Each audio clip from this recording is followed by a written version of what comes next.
జిల్లాలో ఘోర రోడ్డు ప్రమాదం జరిగింది. చిలకలూరిపేట అడ్డ రోడ్డు సెంటర్ వద్ద ట్రావెల్స్ బస్, ఆటో ఈ రెండు కూడా ఢీకొన్న ఘటనలో 7 దుర్మరణం చెందారు. ఆటోలో ప్రయాణిస్తున్న ఒక్కళ్ళు కూడా ప్రాణాలతో మిగల్లేదు. మృతుల్లో 5 మహిళలే ఉన్నారు. మృతులంతా కూడా చిలకలూరిపేట మండలం వేలూరు గ్రామానికి చెందిన వారిగా గుర్తించారు అధికారులు. కొండమంజులూరులో జరిగిన పుట్టినరోజు వేడుకలకు వెళ్లి అక్కడి నుంచి ఆటోలో వేలూరుకు తిరిగి వస్తుండగా ఈ ప్రమాదం సంభవించింది.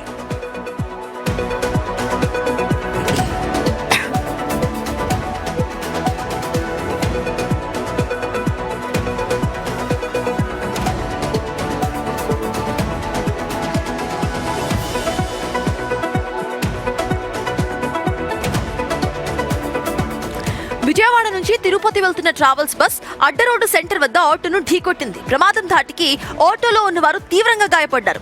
7 అక్కడికక్కడే ప్రాణాలు కోల్పోగా మరో 2 పరిస్థితి విషమంగా ఉన్నట్టు తెలుస్తోంది. ఆ 2 కూడా ఇప్పుడే ప్రాణాలు కోల్పోయినట్టుగా ఇందాక మా ప్రతినిధి శివ లేటెస్ట్ గా అప్డేట్ ను అందించారు. క్షతగాత్రులను వెంటనే హాస్పిటల్ కి తరలించి అప్పటికే చికిత్స అందించినా కూడా లాభం లేకుండా పోయింది. ఈ ఘటనతో వేలూరు గ్రామంలో విషాద ఛాయలు అలుముకున్నాయి. ప్రమాదానికి గల కారణాలపై పోలీసులు ఇంకా దర్యాప్తును చేస్తున్నారు.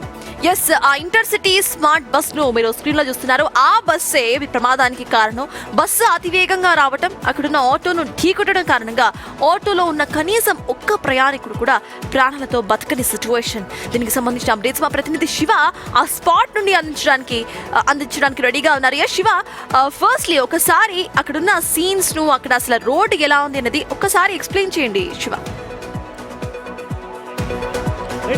ప్రధానంగా చూసుకుంటే ఈ బస్సు ప్రమాదానికి కారణమైన బస్సు చూడండి. బస్సు చూసుకోవచ్చు మనం ఎక్స్క్లూజివ్ స్క్రీన్ పై కూడా చాలా వేగంగా వచ్చి ఢీకొన్నారు. ఈ బస్సు ఢీకొనడంతో ప్రధానంగా చెన్నై కలకత్తా జాతీయ రహదారికి సంబంధించి కూడా ఈ బస్సు ప్రమాదం జరిగింది. అతి వేగంగా ఏదైతే ప్రమాదం జరిగిన సమయంలో 125 నుంచి 130 కిలోమీటర్ల వేగంతో బస్సు నడుపుతున్నట్లు కూడా గుర్తించారు. అలాగే ఆటోకి సంబంధించి పరిమితిని మించి 16 మంది ఆటోలో ప్రయాణం చేయటం. వాస్తవానికి ఆటో కెపాసిటీ 4-5, కానీ 16 మంది ఆటోలో ప్రయాణిస్తున్నారు. ఆటో డ్రైవర్ కూడా మద్యం మత్తులో ఉన్నట్లు కూడా పోలీసులు గుర్తించారు. కానీ ఏదైతే ఈ స్మార్ట్ బస్సు ఉందో, ఇటీవల కాలంలో ఇంటర్సిటీ స్మార్ట్ బస్సులకు సంబంధించి తరచూ ప్రమాదాలు జరగటం, తరచూ బస్సులు ఆగిపోతున్న సంఘటన రెగ్యులర్గా ఒక ప్రాసెస్, నిరంతర ప్రక్రియగా మారింది. ఆ బస్సులకు సంబంధించి యాజమాన్యం పూర్తి స్థాయిలో నిర్లక్ష్యంగా వ్యవహరించడం, ప్రయాణికుల పట్ల బాధ్యత ఏమాత్రం కూడా లేకుండా వ్యవహరించడమే ఈ ప్రమాదాలకి కారణంగా కనిపిస్తోంది. చెన్నై కలకత్తా జాతీయ రహదారిపై విజయవాడ నుంచి ఈ బస్సు తిరుపతి వెళ్తుంది. దాదాపుగా ఆ బస్సులో 40 మంది ప్రయాణికులు ఆ టైంలో జర్నీ చేస్తున్నారు. 40 మంది జర్నీ చేస్తున్న సమయంలో బస్సులో ఉన్న వారికి ఎవరికి కూడా ఎటువంటి ప్రమాదం కాలేదు. ఆటో మాత్రం ఏదైతే ప్రకాశం జిల్లా నుంచి వస్తూ వాళ్ళ ఊరు వేల్పూర్ వెళ్తున్న సమయంలో యూటర్న్ వద్ద రైట్ తీసుకుంటుంటే జంక్షన్, ఏదైతే కోటప్పకొండ జంక్షన్ అంటారు, ఒంగోలు జంక్షన్ అంటారు, ఆ జంక్షన్ వద్ద రైట్ తీసుకుంటున్నారు. మనం ఇందాక విజువల్స్లో కూడా చూసుకున్నాం. వేగంగా ఎక్కడా స్పీడ్ బ్రేకర్లు లేవు, ఎక్కడా పోలీస్ సిగ్నల్స్ లేవు, ఎక్కడా కూడా పోలీసులు జాగ్రత్తలు చెప్పే ఆనవాయితీ ఎక్కడా కూడా లేదు. వేగంగా బస్సు రావటం, వెంటనే ఢీ కొట్టడం, ఆటో అక్కడి నుంచి 5 మీటర్ల దూరంలో పట్టడం, అక్కడ సంబంధించి స్పాట్లోనే 5 చనిపోవటం, హాస్పిటల్లో చికిత్స పొందుతూ మరొక 2 చనిపోయారు. మరొక 4 పరిస్థితి కొంత విషమంగా ఉంది. ఇందులో 3 గుంటూరు ప్రభుత్వ వైద్యశాలలో, 1 చిలకలూరుపేట వైద్యశాలలో చికిత్స పొందుతున్నారు. సతాస్.